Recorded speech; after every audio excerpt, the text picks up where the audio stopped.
বন্ধুরা, যে কোনো ডেটা বা তথ্যকে সুন্দরভাবে উপস্থাপন করার জন্য মাইক্রোসফট ওয়ার্ডের টেবিলের কোনো বিকল্প নেই।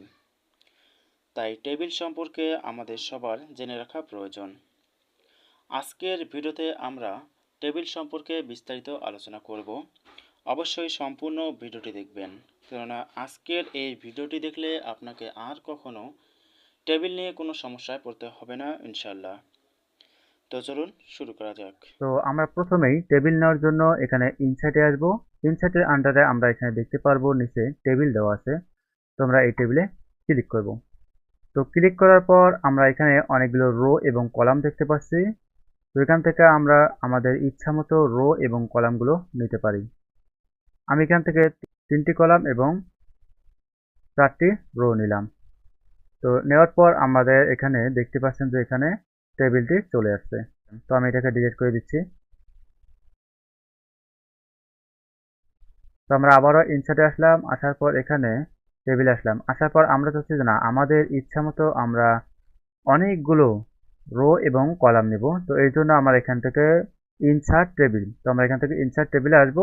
ইনসার্ট টেবিলে আসার পর আমরা এখানে আমাদের ইচ্ছা মতো যতগুলো আমাদের কলাম বা যতগুলো রো লাগে আমরা এখানে লিখে দিতে পারি। তো আমি এখানে 20টা কলাম এবং 20টা রো লিখে এখানে ওকে করে দেব। তো ওকে করে দেওয়ার সঙ্গে সঙ্গে আপনারা দেখতে পাচ্ছেন যে এখানে আমার 20 টেবিলে 20টা রো এবং 20টা কলামের একটি টেবিল চলে আসছে। তো এবং আমরা চাইলে এখানে ড্র করেও টেবিল নিতে পারি। আমরা যদি চাই যেখানে ড্র করে টেবিল নেব, তো আমরা ড্র করেও টেবিল নিতে পারি। এই জন্য আবার ইনসার্টে আসলাম, আসার পর আমরা এখান থেকে টেবিলে আসবো। টেবিলে আসার পর নিচে দেখতে পারবো এখানে ড্র টেবিল। তো এখানে আমরা ড্র টেবিলে সিলেক্ট করে আমরা এইভাবে আমাদের ইচ্ছা মতো টেবিল ড্র করে নিতে পারি। এভাবে টেবিল আমরা ড্র করে নিতে পারি আমাদের ইচ্ছা মতো।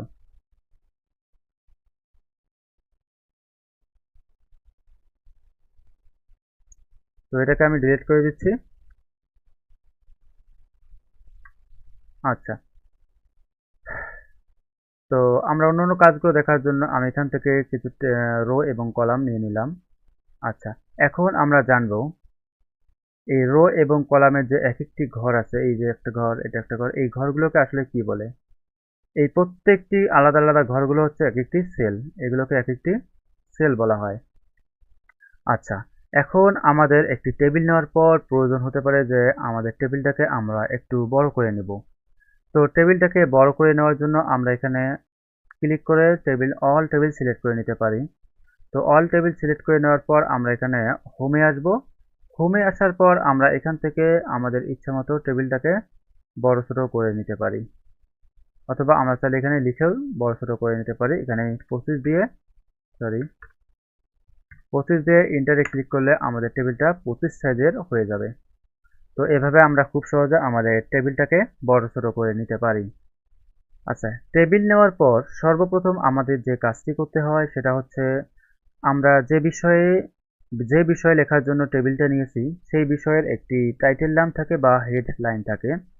তো আমরা জানি যে টাইটেল বা হেডলাইনটাকে লেখার জন্য প্রথমে যে ঘরটি আছে সেই ঘরটি আমরা একটি সেলেই রাখি। এখানে আমরা দেখতে পাচ্ছি 3টি সেল আছে। তো আমরা চাচ্ছি যে 3টি সেলকে একত্রিত করে আমরা একটি সেল রূপান্তরিত করব, অর্থাৎ আমরা এই দাগ দুটোকে রিমুভ করে দেব। তো আমরা এটা কিভাবে করতে পারি? তো এটা করার জন্য আমরা আমাদের টেবিলে সিলেক্ট থাকা অবস্থায় এখানে দেখতে পারবো ডিজাইন নামে একটি অপশন আছে। তো আমরা এখান থেকে ডিজাইনে যাব। তো ডিজাইনে যাওয়ার পর এখান থেকে আমরা ইরেজার আছে, তো আমরা ইরেজার নিয়ে আমাদের এই কাজটি করতে পারি। তো আমরা এখান থেকে ইরেজার নেব, নিয়ে আমরা এখান থেকে এভাবে ড্রাগ করব, সরি, এভাবে ড্রাগ করব। তো ড্রাগ করলেই আমরা দেখতে পারবো এখান থেকে আমাদের যে 3টি সেল ছিল সেই 3টি সেল ডিলিট হয়ে আমাদের একটি সেলেই রূপান্তরিত হয়ে গেছে। তো এখন আমরা চাইলে এখানে আমাদের যে কাঙ্ক্ষিত টাইটেল বা আমাদের হেডলাইন সেটা আমরা এখানে লিখতে পারি। তো আপনাদেরকে বোঝানোর জন্য আমি এখানে সাবস্ক্রাইব নাও লিখলাম। তো এখন এটা আমাদের হেডলাইন হিসাবে থাকবে এখানে। তো হেডলাইন লেখার সঙ্গে সঙ্গে আমরা একটা জিনিস আমাদের মাঝে চলে আসে যে আমরা এই হেডলাইনটাকে একদম মাঝামাঝি স্থানে রাখবো। তো হেডলাইনটাকে আমরা মাঝামাঝি স্থানে কিভাবে রাখবো? আমরা চাচ্ছি যে এই রো এর মাঝে একদম মাঝে নিয়ে আসতে। তো আমরা এই রো এর মাঝে নিয়ে আসার জন্য আমরা এই হেডলাইনটা বা লেখাটাকে সিলেক্ট করে নেব। সিলেক্ট করে নেওয়ার পর আমরা এখান থেকে লেআউটে আসবো। লেআউটে আসার পর আমরা এখান থেকে দেখতে পাচ্ছি যে এখানে অ্যালাইন সেন্টার। তো আমরা এখান থেকে অ্যালাইন সেন্টারে ক্লিক করলে আমাদের এই লেখাটা একদম মাঝামাঝি স্থানে চলে আসবে। তো এখান থেকে আমরা চাইলে বাম ডানেও আমাদের এই লেখাটাকে নিতে পারি। আচ্ছা, এরপরে আমরা আমাদের বোঝানোর উদ্দেশ্যে আমরা এখানে কিছু লেখা লিখে নিলাম।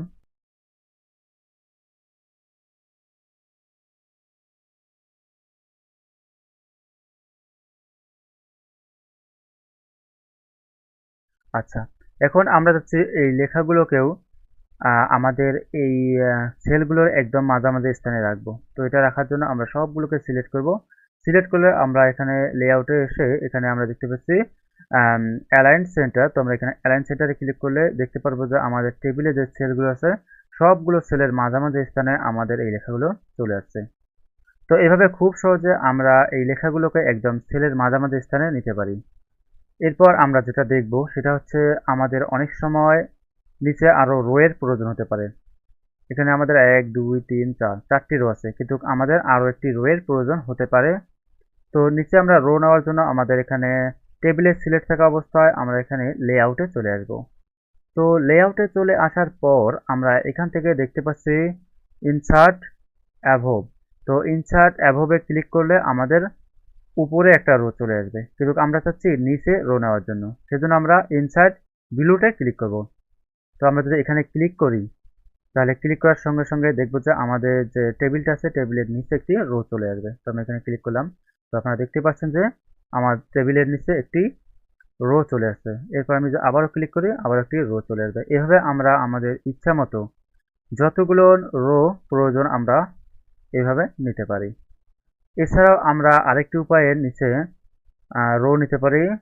নিচে রো নেওয়ার জন্য আমরা এখানে ক্লিক করে আমরা যদি ইন্টার বাটনে ক্লিক করি তাহলে আমরা দেখতে পারবো যে আমাদের নিচে একটি করে রো চলে আসবে। তো এইভাবে আমরা রো গুলোকে নিতে পারি।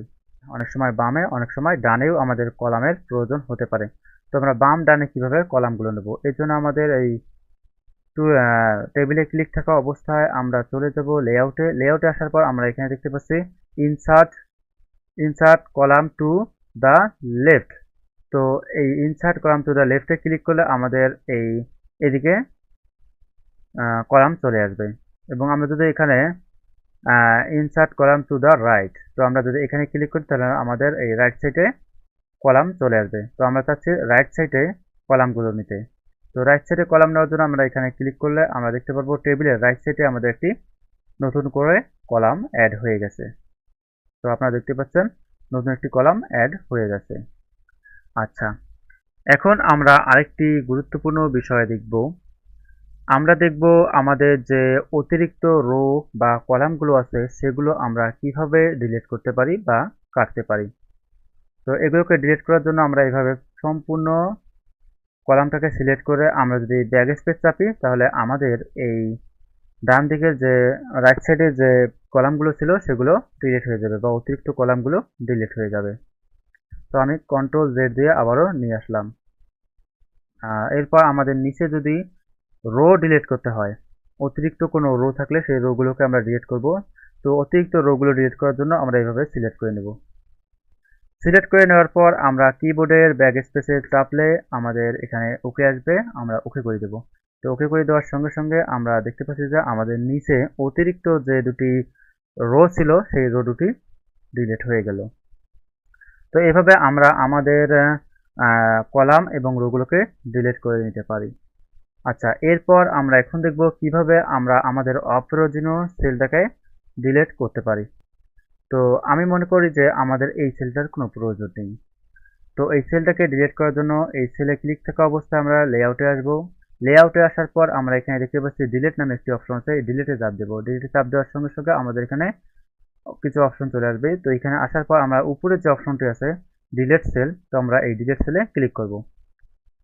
ডিলিট সেলে ক্লিক করে আমরা যদি এখানে ওকে করে দেই তাহলে আমরা দেখতে পাচ্ছি এখানে যে সেলটি ছিল আমাদের এই সেলটি ডিলিট হয়ে গেল।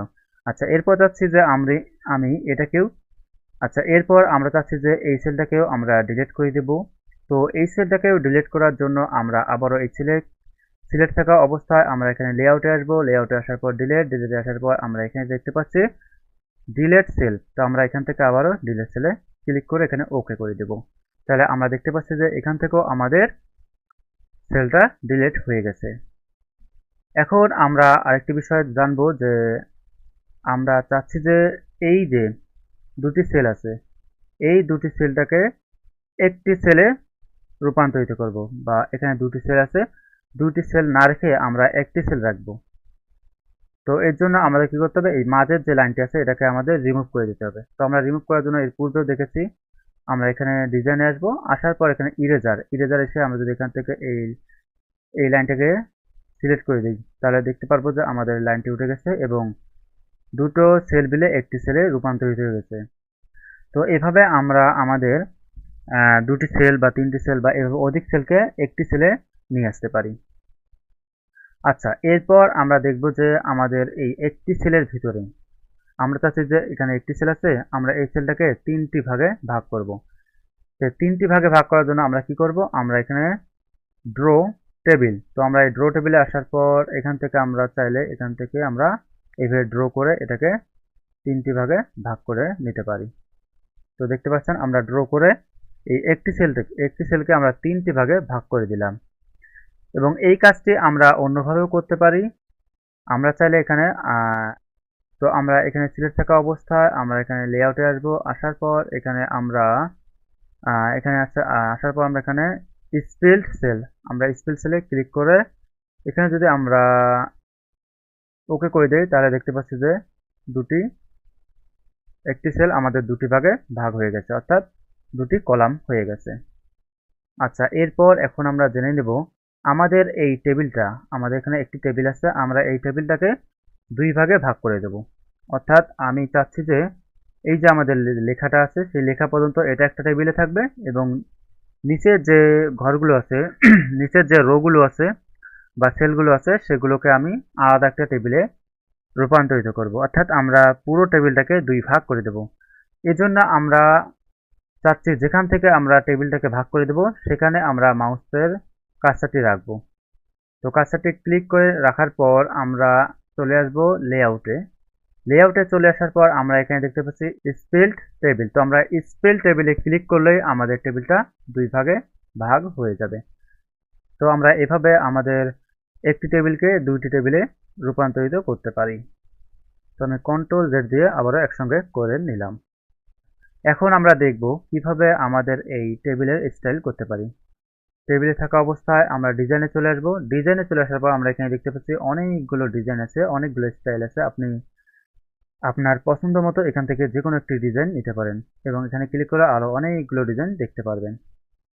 তো আপনি চাচ্ছেন যে না, আপনি এখান থেকে কোনো ডিজাইনই নেবেন না, আপনি আপনার মন মতো ডিজাইন করবেন।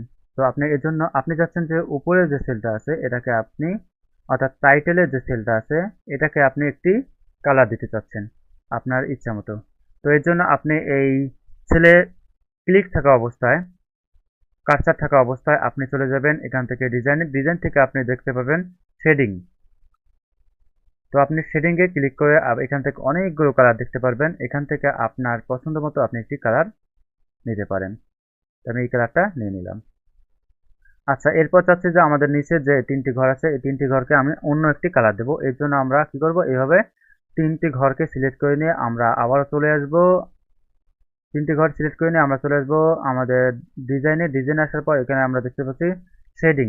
তো আমরা শেডিং থেকে আবার আমাদের ইচ্ছা মতো আমরা এখানে একটি কালার দিতে পারি। তো আমি এই কালারটি দিয়ে দিলাম। আচ্ছা, এখন চাচ্ছি যে নিচের যে ঘরগুলো আছে সেই ঘরগুলোকে আমি আলাদা কালার দেবো। এর জন্য আবারও সবগুলো সিলেক্ট করে নিয়ে আপনি আপনার ইচ্ছা মতো এখান থেকে কালার দিতে পারেন। এখানে শেডিং এসে আপনার ইচ্ছা মতো আপনি কালার দিতে পারেন। তো বন্ধুরা, এই ছিল আজকের বিষয়। ভিডিওটি আপনার কাজে লাগলে অবশ্যই চ্যানেলটিকে সাবস্ক্রাইব করবেন এবং ভিডিওতে লাইক করবেন। আপনাদের একটি সাবস্ক্রাইব আমাদের নতুন নতুন ভিডিও বানানোর অনুপ্রেরণা যোগায়। তো টেবিল সম্পর্কে আরও কিছু জানার থাকলে অবশ্যই কমেন্টে প্রশ্ন করবেন, আমরা উত্তর দেওয়ার চেষ্টা করব ইনশাল্লাহ। ভালো থাকবেন সবাই, আল্লাহ হাফেজ।